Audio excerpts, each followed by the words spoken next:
on the show, Michael. Always a pleasure to speak with you and learn from you. Thank you, Nitin. I'm really excited to be here. Thank you for having me. Wonderful, Michael. So, Michael, for our viewers and those who are watching who may not be familiar with you, I would love for you to introduce yourself and talk a little bit about your background. Thank you. My background primarily is in marketing research, but also marketing product management and marketing automation, as well as data monetization. I worked in multiple industries: consumer packaged goods, financial services, wealth management, software, data monetization, and my last engagement is with the payment industry. Throughout my career, I led multiple teams, but most of my focus was, of course, on client insights and strategy.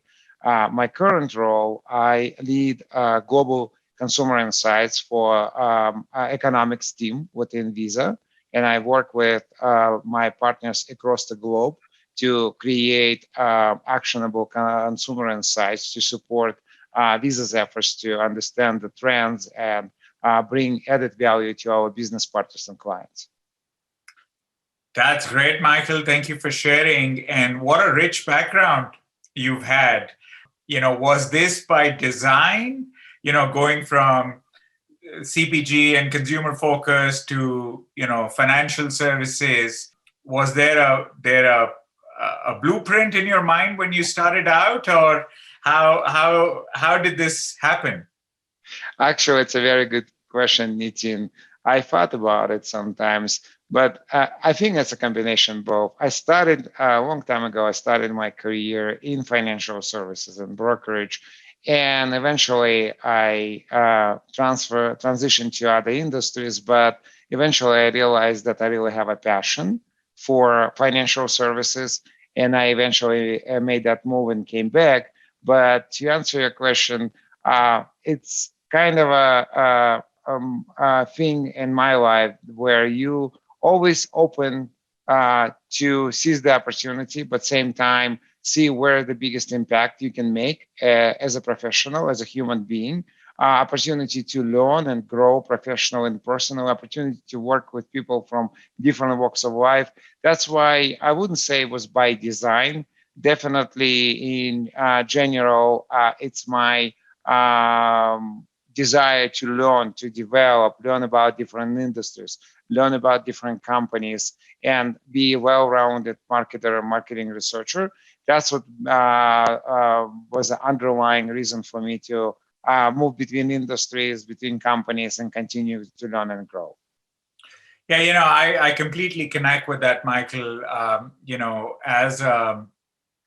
When I was on the client end or the corporate end of things, I enjoyed the work we were doing, and I used to be in the education industry. And then when I founded Gold Research, then we got the opportunity to work across different verticals. And I felt like, and this may connect with you and others that are watching that have similar experiences across different verticals.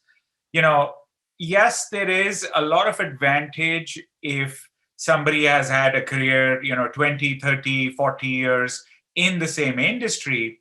But I also feel, folks like you and me and others out there that have had experiences across multiple domains, we do bring that external perspective, right? Where we've seen best practices, we've seen how industries work, and people are often surprised. One industry may seem very different from another industry, but there is a lot of common best practices that can be leveraged. Absolutely, I can't agree more. Because with the client experience or journey mappings or approaching how you extract human insights or consumer insights, client insights, there are lots of similarities. But to your point, once you well-rounded and you know how to operate in multiple industries, you can bring that perspective to your current company, your current team, because you experience something different. You can compare, you can benchmark, and actually apply best techniques and approaches to improve that, to support, to develop, to jump and do something new. Because when you stay with one company, on one hand, the longevity is great, but when people do not rotate, when people don't take on additional tasks or not learning or developing their skills, as we know, it gets a little bit stall, a little bit um, kind of a rigid in their ways, I would say, right? So they know how to do this. They've been doing this, but you need to constantly challenge yourself and develop those skills. And that perspective helps you to make that biggest impact and support the company, support the clients, bring those memorable experiences, and grow the bottom line. Yes, I completely concur with you, Michael. So, Michael, with the rich experiences that you've had, and the perspectives that you've brought to the table across um, different organizations that you've worked with, when your C-suite or your CEO or your leadership turns to you and says, "Good job, Michael," what are they counting on you for? That's an excellent question. Thank you, Nitin. I think first and foremost, how can we be more insightful and not for the sake of just having a knowledge or being a depository of insights, how we can action out those insights to support new product development, to support new flawless journeys and experiences for our business partners and clients, and eventually how we can increase and improve satisfaction, recognition, loyalty, retention for our retail clients, consumers, customers. So I think that's the biggest challenge, and that's the biggest achievement as a marketing researcher. So when you always know the story and you can tell that story to support companies' efforts, like I mentioned, whether it's developing products, experiences, creating a best satisfaction, et cetera, et cetera. Yeah, that sounds. I know it is. It sounds simple, but it's not. And I truly appreciate the work that you and your team are doing. Um, let's dive in a little bit deeper into that, Michael. So when we talk about you know um, customer experience challenges, or the work that you and your team are doing right now, or the work that you've done in the past for others, um, what are some of the challenges that you've been faced with? If you can talk a little bit about those, um, and also if you can talk about any steps that you can share on that you took to overcome those challenges. Absolutely. That's a great question. Um, and in my past, I'll tell you about one of the projects I did and some challenges overall when you work, especially in application to client experience. So where you start, and I have 10-step approach. You need to have a simple design functionality, whether it's a website, chat, or interaction via call center. You need to be able to be agile, excuse me, to really change the flow, being fast and easy, editing that, trying A/B testing, and many other approaches. You need to have some kind of a shared functionality. That means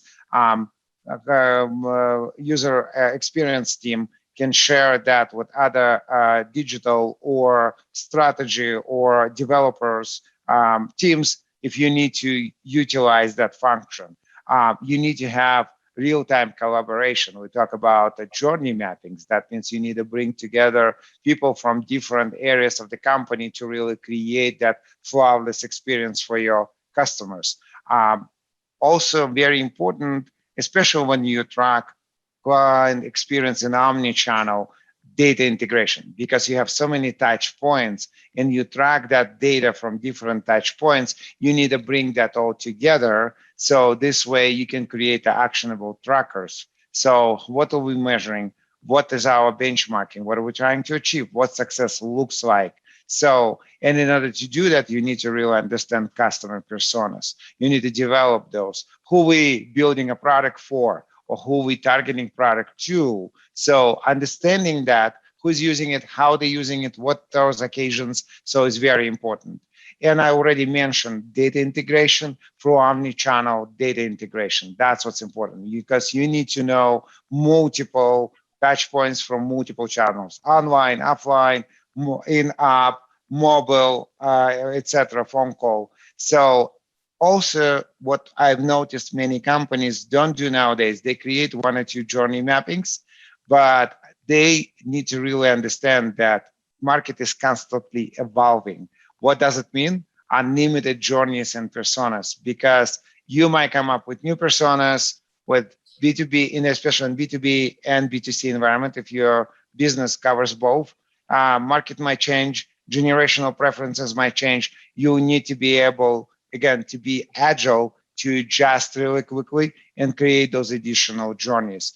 And last but not least, you need attractive and easy understand maps. When you finish your journey mapping and you talk about your story, you need to really be able to explain that in layman terms to anybody within your organization, from the CEO down to the person on the production line. So they would understand how their piece affects the customer journey. So those are 10 major steps. So in my experience in the past, I utilized some tools like Qualtrics and Medallia and some portion of Conformit, but also you have some research tools, and I don't want to promote many of those, but Answer Lab, Opinion Lab, you have Disable Insights to measure your, especially in mobile app experience when people in the account opening process. Those techniques actually come together. One of the projects I did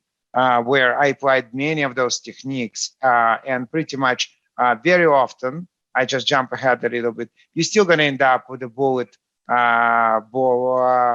notes board, right? Where you move those bullets, sticky notes, my apology. And you're pretty much trying to identify those touch points, bring the experts from each area, whether it's digital or account opening or some documents and paperwork, or understanding how customers use the product or would be using that product. So, and you create that map. Then you create a summary, and in the end, you create the story where you identify those opportunities for improvement and implement next steps, how you're going to solve for those pain points or those barriers you identified, which can be improved, right? And then you, if you will, start measuring that. You identify the goal. What are we trying to accomplish? Are we trying to increase the retention? Are we trying to increase conversion or customer lifetime value? So, and then based on that NPS score and that easy, you start measuring that. And one of the projects where I applied all of those techniques, as I mentioned a little bit earlier, I try to connect media exposure above the line with digital visitations and conversions and account fundings. And in order to do that, not only you needed to evaluate some creatives and media mix, multi-channel attribution, but you need also, and you work with all those specialists as a hub and spokes to really put it together.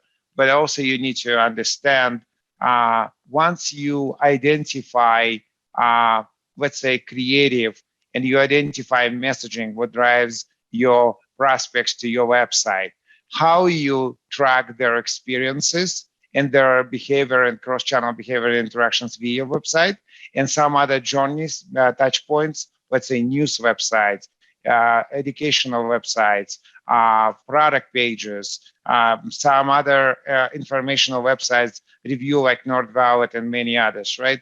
And you start coming up with some scoring point where you start score those touch points, not only from the direct marketing automation point of view, but really that satisfaction and influence what's the propensity? If people did X, Y, and Z, what is their propensity to come back? What is their propensity to create, begin the account opening process? What even propensity to finish that and fund the account, let's say, if we're talking about financial services. So, and that's where I would break that journey into several pieces. And of course, I utilized some business partners which were able to connect the IP addresses and Telium tagging for me, all that chain. I'm not going to, again, call so many names to not to advertise anybody, but through that journey, I start breaking those into the phases: phase 1, phase 2, phase 3,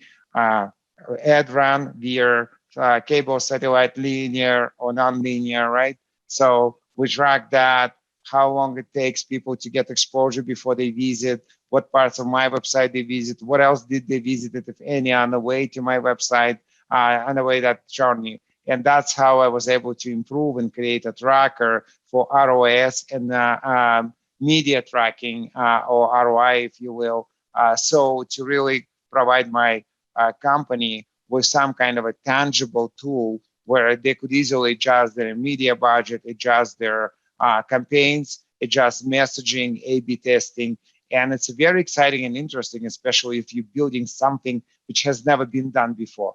So that's kind of my experience with client experience. And they go hand in hand with strategy, innovation, in marketing research. So definitely in insights and analytics. And I can go on and on and on, Nitin. But Michael, this is great because what you've done is you've laid out, I feel like a wealth of information on how these journey projects should be done. And for people that are watching that may not be at your level of expertise on this, I want to highlight a couple of things that you said that really stood out to me. So, the first thing you talked about was leveraging different techniques, qual and quant. You also talked about doing personas. And that is something that I completely concur with and we absolutely support because, that doing it in that way, leveraging different formats, focusing on personas as part of your customer journey evaluation, customer journey mapping exercises is so very, very important, Michael. And you know it, and I know it, and I'm emphasizing it for people watching, because a lot of times, Michael, and you might have had this experience with some of the other organizations and the clients that you've worked with in the past. A lot of times, we get journey maps that are very well developed. I often talk about this in my interviews where the maps are very well developed. They look visually appealing, but the research rigor is not there.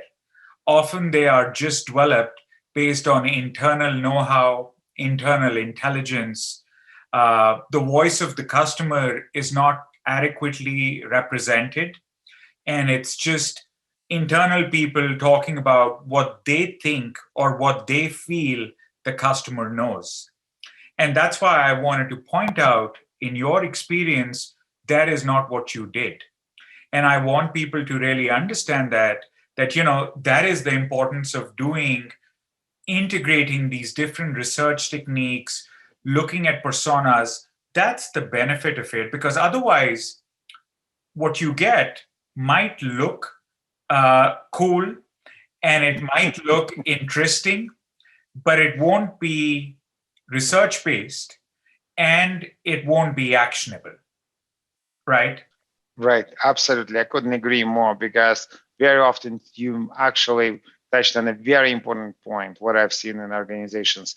We have a gut feeling, we know how our customers look like or what they think or how they act, but in reality, it's not the case. That's why you have insights function, first and foremost, to figure out, is it true?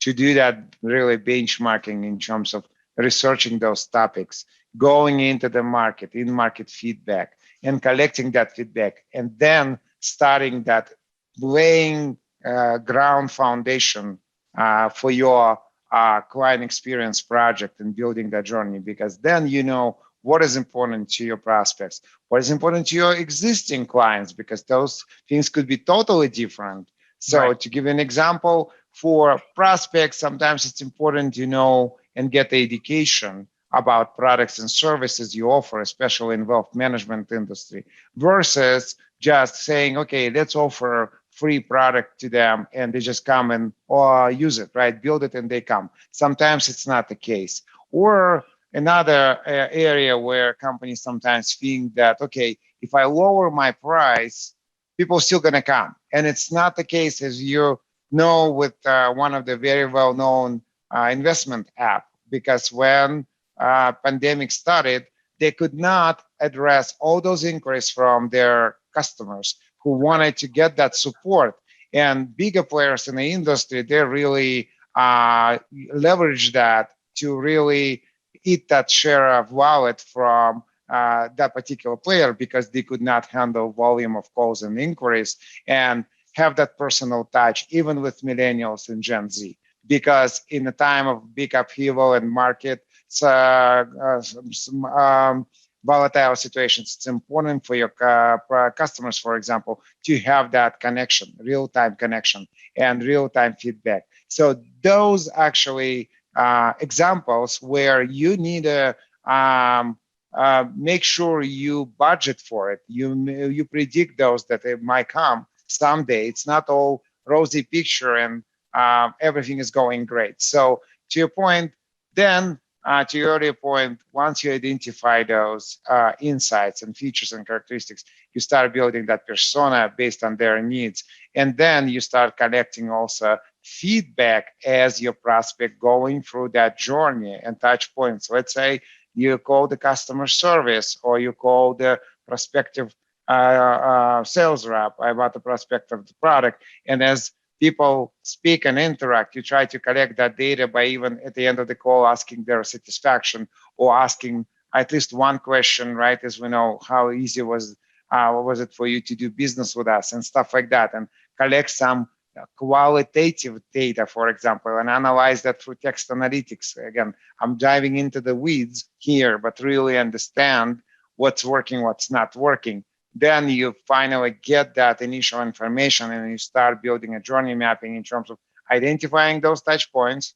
Then you're diving into the touch point, how much time people spend, how many sessions, how long they've been on a path to purchase, for example, or interaction, or if they needed help, how soon they got that help, what they were interested in particular, creating customized journeys, right? Because the bespoke is number one nowadays.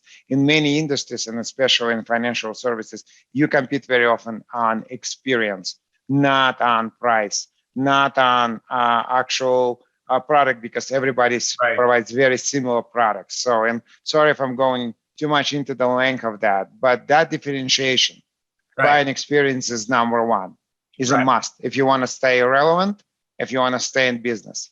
Right. Right. No, I love it. I mean, I live in the same world as you. And so these are all the things I'm passionate about.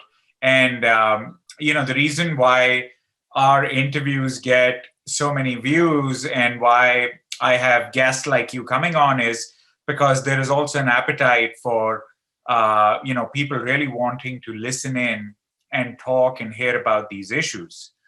Because, the challenges, Michael, that you're describing could really be challenges that somebody watching could be experiencing in their business right now. So, absolutely, if you, let's go into the weeds, let's go into the forest as well, because, for you, these are all challenges you've overcome, and, you've overcome them successfully. But there could be people that may be struggling, on how to go about this. Another point that I also wanted to underline in what you said earlier was when you talked about customizing these journey maps and how in your world, in your practice, you've often customized them for your different audiences. That is something we as a company also recommend to a lot of our clients. you know, when we're doing work for a client, whether it's a business to consumer journey or it's a business to business journey, a lot of times what we've seen is clients look at the customer journey, they may look at a few personas, and then they feel like that the journey map is complete and it will be understood equally easily by people at different levels in the organization. And I picked up a little bit of that in what you said as well, because what I heard you recommend is also something we concur with, which is these need to be customized at different levels. If your audience is, let's say, people in marketing, people in operations, people in different parts of the company, their viewpoints on how they view the customer, how they engage with the customer, may be very different from maybe how the C-suite looks at that same customer journey, right? And in our experiences, when you're dealing with or you're presenting at the C-suite level, they like looking at the journeys, they like looking at the insights, but for them, it's more about, I get what my customer pain points are.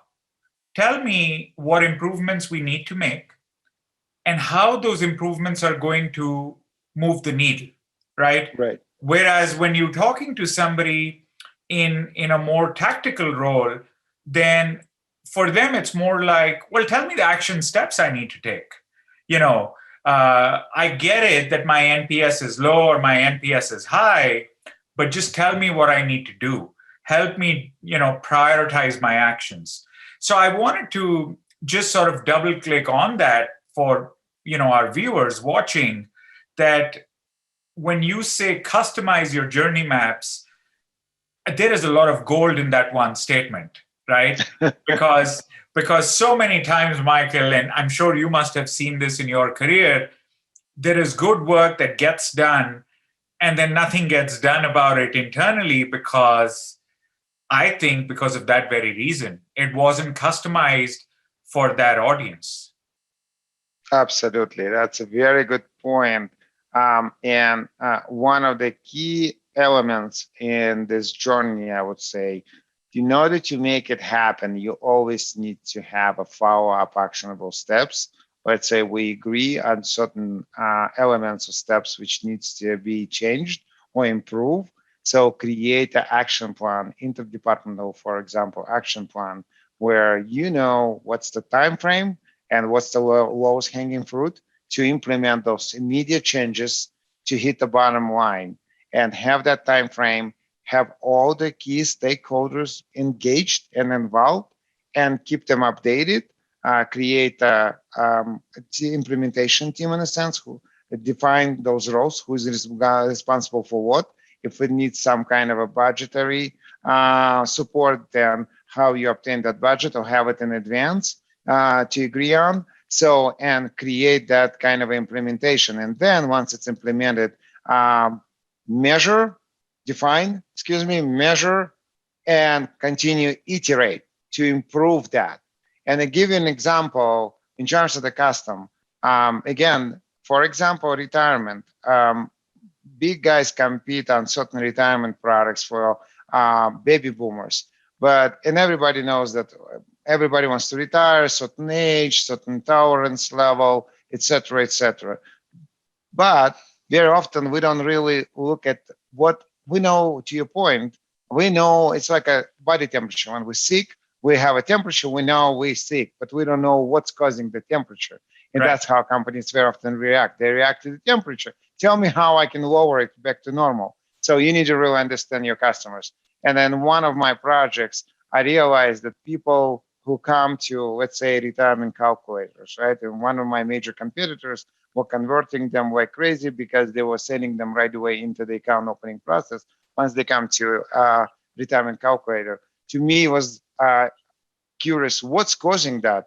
Why people right away are ready to open?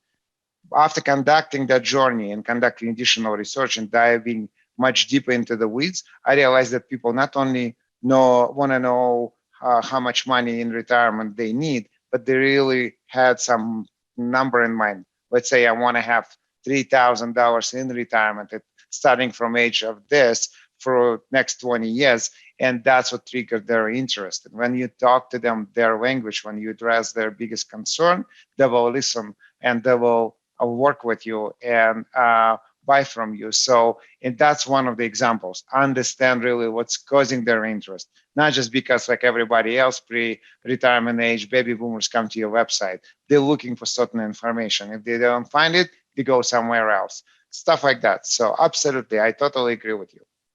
Yeah, and I am learning so much from what you're saying as well.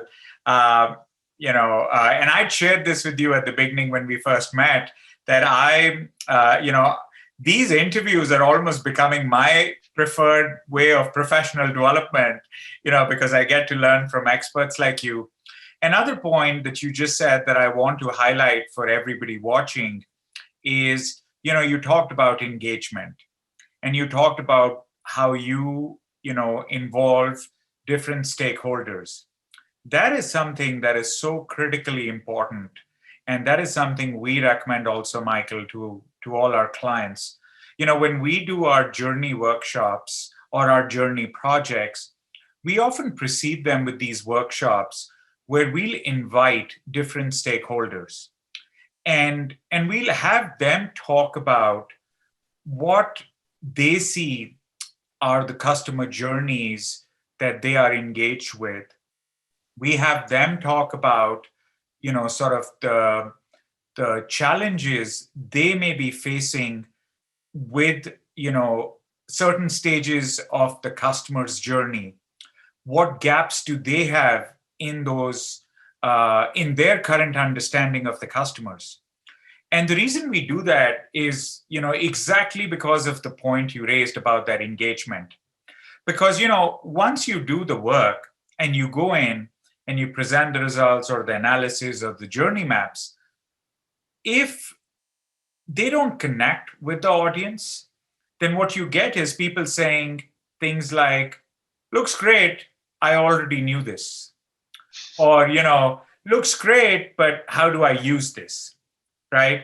And so a best practice or an experience share that I want to do with our audience at this time is, if you have the opportunity, if you're diving into doing journey work, precede that by having some of these internal workshops with your internal clients. And what we like to do, Michael, is we tend to stay away from talking about how we'll go in and fix your problem. Those initial workshops are really going deeper into what is the problem we're trying to solve for you, and why is it a problem? Because when you start asking those what and why related questions, then underlying challenges that people may be facing come to the top. And then once you know those, strategically or tactically for us as researchers, we can then design the how to fix those problems. But a very subtle and a soft advantage that comes out from these workshops, Michael, and you know this, is people start buying into it, right? Now you have people internally who are engaged, and you haven't really done any researches yet. You haven't even shown any results, but they're engaged because now they feel like you're listening to their concerns. And so when you come back with the results, the journey maps, and the analysis, and you give people answers to the questions they had, now nobody says, oh, I already knew this, right? Now they're like champions of the work you've done, and they're using it, they're implementing it. So, again, every comment that you're making in my mind, it's like gold. And I want people to really understand, the value of what you're sharing with them, because if they can pick up and leverage this right away, um, they'll have much more success in their work. Absolutely. Thank you. Thank you for your kind words. But I couldn't agree more because in my practice, I would do extra day where you get those internal stakeholders and have that very first session. You really understand the problem. You understand the perceived value perception from their part, but also your business partners, they feel like they're being heard. They feel that they contribute and I'm getting their buy-in moving forward. That's how also they become the champions and driving that project forward because they feel that now they express the opinion, they influence the solution. So, and now we can have that synergy working together to make those impactful improvements.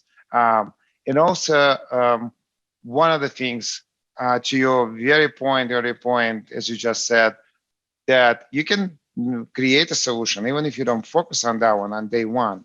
So, but you come up with some kind of a process which can give them roadmap. But people feel that they still are not sure how to use it or some other underlying reasons. To give an example, in my case, I was leading journey mapping, and one of the issues actually was not only product adoption by our clients, but also inability of my company to provide rigorous support for the product because A, it was highly trained and licensed product, and B, they did not have a centralized customer support function, even on a small scale, because it was a very specialized product. And so as a result, we went two directions. One, to improving that customer journey and interaction, but B, let's change our internal structure or train additional people or create some kind of a common 1-800 number, even to that point where all the inquiries about the product comes in. And also let's do product awareness among all of our clients who are eligible for that product. And I'm talking about margin products. So stuff like that. That's why you have that. And having a opportunity to work in manufacturing medical devices and water quality devices. I've been licensed and trained in Kaizen and 5 whys. When you ask 5 times why and why and why, so in a sense, like you're saying, you really come to the root cause of the problem. So then you start solving for it. Because also I've noticed tendency, people continue beat around the bush in a sense, right? You're trying to diving in further and further and go kind of on tangents in a sense, trying to cover too much. You need to really focus. You're trying to solve for this particular problem, right? Whether it's a product feature or product quality. So stay on that. So how you can improve that one metric, then you move on. So I couldn't agree more again. So it's wonderful what you're saying. We pretty much think alike. Yeah, I have been learning as well, from different experts. So, but yes, thank you. I do agree with you. A lot of things on how you've had these successes in your career. I completely connect with you over there. And I've seen that, some of our clients as well that follow the same principles, follow the same best practices, have also had, very good successes. And those that, don't or maybe ignore or maybe are not aware of, sometimes there is a struggle, in getting the desired result. In fact, I also wanted to point out when you talked about initially about getting the desired, you've had good successes, great successes, and you've also had tangible benefits to show for, the work that you've done. Something that we also recommend to our clients is design your journey work or your research for the impact that you want to get, at the end of this. Not only does that tie into getting that engagement from stakeholders up front, but at the end of the day, any journey work that you do has to be tied into a desired impact. That impact could be that, okay, once this journey work is done and we've implemented the insights, we expect maybe a 10x improvement in our sales. Maybe we expect a 10x improvement in our NPS scores. Whatever that is. But that journey work has to be designed for that impact up front. Otherwise, we're just collecting data and insights, like you said, for, sometimes people go off on a tangent and you lose sight of the goal, right? Absolutely, yes. And I already mentioned probably a few times, yeah, what success looks like. What are we trying to accomplish, right? What is our desired outcome? Is it a conversion, upsell, cross-sell, utilization, loyalty, whatever it is, you're trying to solve for that. Or you want to increase your NPS score, for example, or time to serve, right? Or how long people stay in the queue. Let's say automate your password resetting, because that's the biggest issue. So how are we going to do that and solve for satisfaction? So stuff like that, always important. So in a sense, you kind of start your project backwards. You identify the problem while you're doing the journey mapping, but also you right away looking at the desired state. What success looks like, then start building back in a sense. Okay, in order to achieve that, we need to do this, this, and that. So, and then again, we launch it, we measure it, we make improvements, and we iterating, right? So same like with new product launch with 7 toll gate systems. Get that feedback from the market, number 6, iterate and continue improving that. So stuff like that. I absolutely agree. How we're going to action those insights is very important, and you need to decide right away. If you come up with some additional ancillary insights or some additional actionable data, you will utilize that, share with other business partners if it's relevant to them. But know what you're trying to accomplish and how you're going to measure it and how you're going to improve that. So yeah. Wonderful. Michael, I know we have had a very fun and engaging conversation. And, I think I've learned a few things. I hope people who watch will also pick up some gold nuggets, that you've laid out in this discussion today. So I wanted to thank you for your time. I really appreciate it. Any final closing comments from you for our viewers before we close? Absolutely. And first and foremost, I would like to say that I truly enjoyed our conversation. I learned a lot from you as well. It's very interesting what your company does and what you guys do for your clients and business partners. Definitely, every interaction for me, it's an opportunity to learn, not only to share, but to learn and to contribute. And on the final note, I just want to say something maybe a little bit different, but understand your customers, understand your business partners, have that passion. And as we both know from early beginning of our careers, have that natural, curiosity. Never stop learning and developing. And when you have that passion, when you have that desire to contribute, to make impact, to succeed, you will always be successful with your clients, with your business partners, with your in your personal life. So that self-development piece, always challenging status quo, always challenging current state, of course, in a polite and supportive manner, be collaborative, be supportive is very, very important in any career, in any country, in any situation. So treat people always as you want to be treated, and it will always come back to you 3 times. So that's kind of my conclusion. But also I want to just say that client experience overall, marketing research industry, especially digital, constantly evolving. As you know, that issue with Google and Facebook, I wouldn't call it an issue, but privacy laws, which driving changes, gonna make it more challenging for all of us to do the multi-channel attribution and cross-channel and tracking. So, and you need to come up with new techniques, how to utilize third-party data versus first-party data, CRM, and so maybe some vendors with panels and some other opportunities. And it creates more challenge, but it creates more opportunities to come up with some wonderful, interesting, very insightful solutions for all of us. So, and it propels the industry overall forward. So, and that's what I'm excited about. What's to come next. So, thank you for the opportunity to be here.